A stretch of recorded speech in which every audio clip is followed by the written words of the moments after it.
Hey everybody, it's Matt Langley, posting my first vlog for Throwback Thursday Stories. Check us out, Throwback Thursday Stories on Facebook or at TBT Stories on Twitter, Insta, Snapchat, and YouTube. Well, wait, we're on YouTube, aren't we? As I started this journey, I thought about the stories behind our pictures. Today, instead of doing a Throwback Thursday story about a picture, I'm going to do what I call vlogception. So the story I'm telling is a video inside a video. It's Valentine's Day, 1995. You can see the flowers behind me in the video.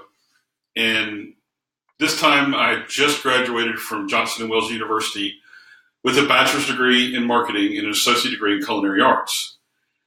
I was on a fast track when I started in 1992 in Charleston, South Carolina, being able to graduate in 1995 from the business school in Providence, Rhode Island. This job was my first job straight out of college, and it was in a meal center at a Hannaford food center. At the time, this was kind of a new concept for a grocery store. If you're from the South, it's like a Publix or a Harris Teeter, Trader Joe's, Fresh Market, those kind of places. So basically an upscale grocery store. We had a deli section, but what we were doing was we were offering cooking lessons and kind of a cooking show going on while people were shopping in Hannaford. What we would do is we would cook a meal and give out samples, and we were giving out samples of meals that were right beside us in the display case, but they had the instructions and the ingredients already gathered together for customers, and all they had to do was just pick it up and take it home. My manager at the time was approached by a local TV station in Raleigh, North Carolina, to do a segment on a show, which was kind of a morning show that came on before the national Today Show. That's kind of a Today Show-ception there too. Maybe we'll visit that later. But at the time, she wasn't really feeling it. And when I say it, she probably wasn't feeling well or feeling it about actually being on TV. And I'm sure you guys can really tell I'm really a shy person. I'm very introverted. I'm a person that has a hard time coming out of their shell. In a group like this, though, when there's a lot of great energy and just creativity flowing, I'm able to be a little bit more gregarious. And of course, you've got the anonymity of being on Facebook. But anyway, big shout out to the Facebook community out there. Just, you guys have really done a lot to pull me out of the shell and become more extroverted. So at the time in this video, for some reason, I stepped up and volunteered, or maybe I was voluntold the night before the broadcast to be on the show. Either way, I got up really early in the morning, got to the store, and when I arrived, I was asked by the producers if I could make something for breakfast because the show was called Breakfast TV.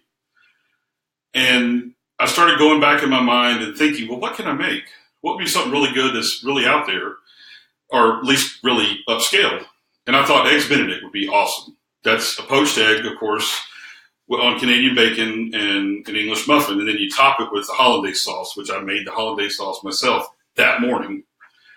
So what was really interesting, too, was I was able to shop for all the ingredients in the store and then actually go back to the meal center and make it. So it was really a exciting time, like I said. And I made enough to cook, or cooked enough for the entire crew and have a display plate, which you can go and watch. I'm sure it just scrolled by while I was talking. But there was also a little, I don't know what they call it, a little title that the TV throws up when you're on screen, and it said, Matt Langley cooks good food. So if there's ever any doubt that I'm a chef or I can actually cook, there's proof in the video on TV that Matt Langley can cook good food. So it was a really exciting time in my life. I had more hair at the time. Maybe that was part of the excitement, but I was able to take the culinary knowledge that I had just got or gained from school and was actually able to use it in a real life situation for just about everybody to see, or at least everybody in that area. So it was really exciting. But yeah, to bring everything back home and bring it back to TBT Stories, what happens is I can look back on this story, or the story I'm telling, look back on this or watch this video and think about how excited I was, maybe feel some of that youthful energy again as well. But I can think about how excited I was and the joy that I felt. If you can't tell, I'm really smiling now.